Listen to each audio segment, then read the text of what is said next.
today we will be turning this 2D figure into a 3D figure, which should look like this one. And in order for us to do that, let's go ahead and go to our AutoCAD. And in here, as you can notice, is the 2D version of our desired 3D figure.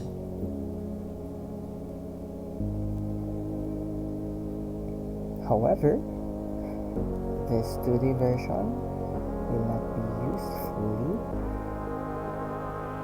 and instead we will be modifying some of its part or removing some of its part for us to be able to do our desired 3D figure in a much more easier and smoother way. Let's go ahead and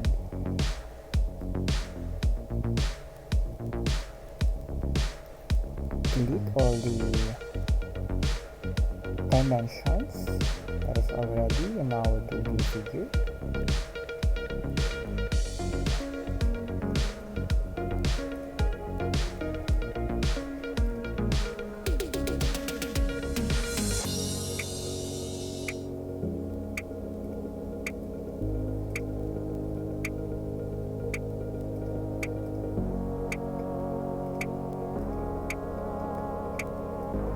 Now there we go. Now what we'll be going to do next is to create a circle. Is to create a circle.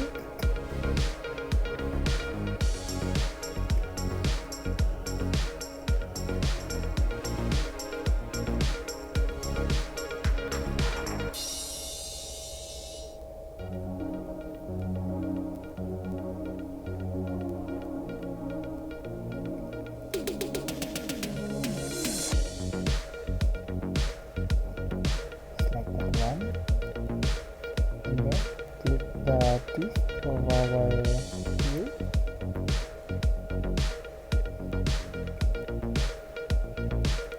and then choose extrude so that we can select each of every teeth separately.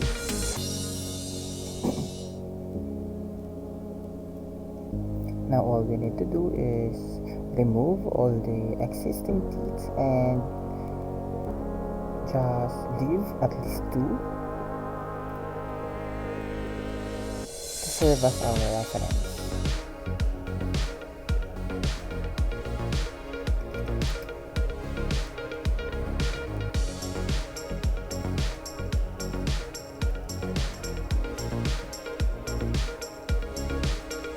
Now we can delete this circle and all of the unnecessary lines. And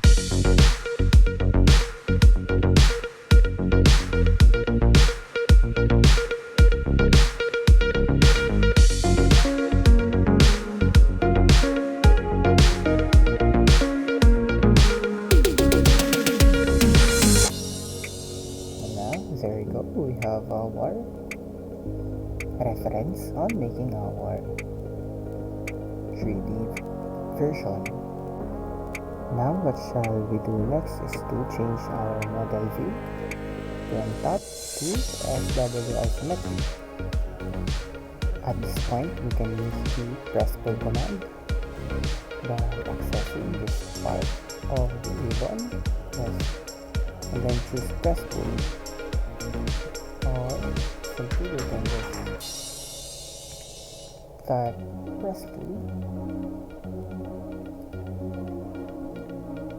and then we should select a bounded area that we want to be pulled, and it should be having a height of 1.5. And now for a better view of our current work, we should change our visual style from 2D whitening to shaded with edge.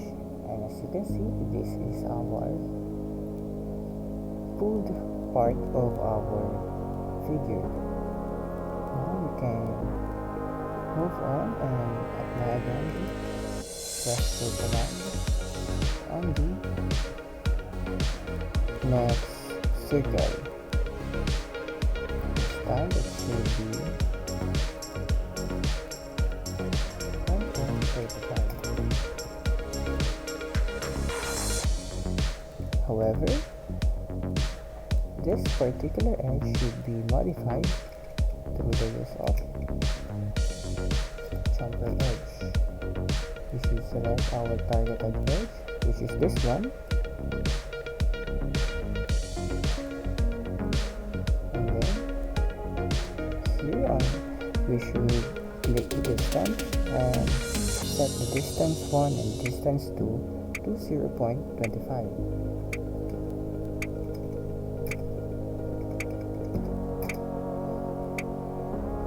And since we are satisfied on our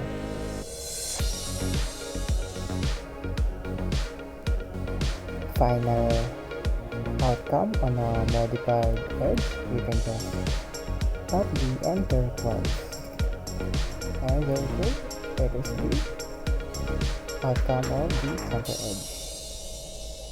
And after that, we will go on and use again the press pull command.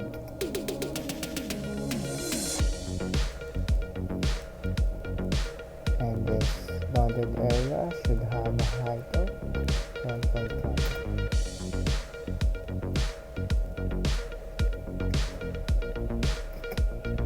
This next bounded area should have extrusion height of 1.35. And there we go.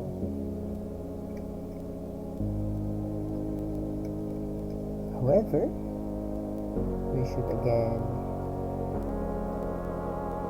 need to modify one of the edges of this bounded area through the use of chamfer edge again. Our target edge modified is this one, and this time we will use the same distance, which is 0.25 for distance 1 and distance 2.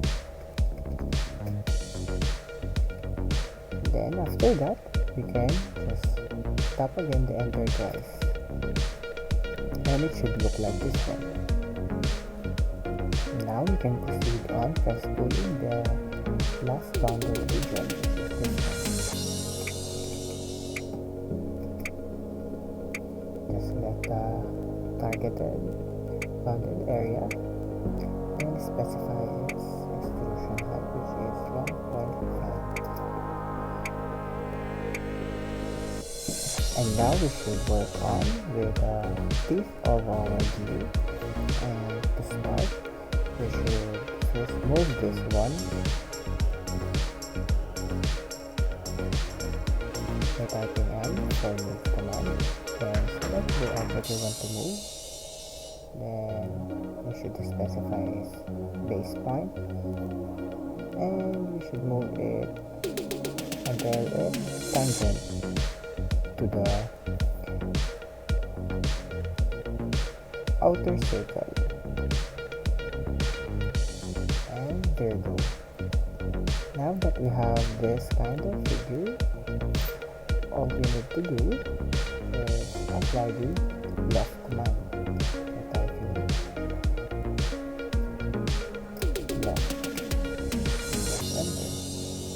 All we need to do is select this one and as well as this one, and press enter, and we should choose cross sections only.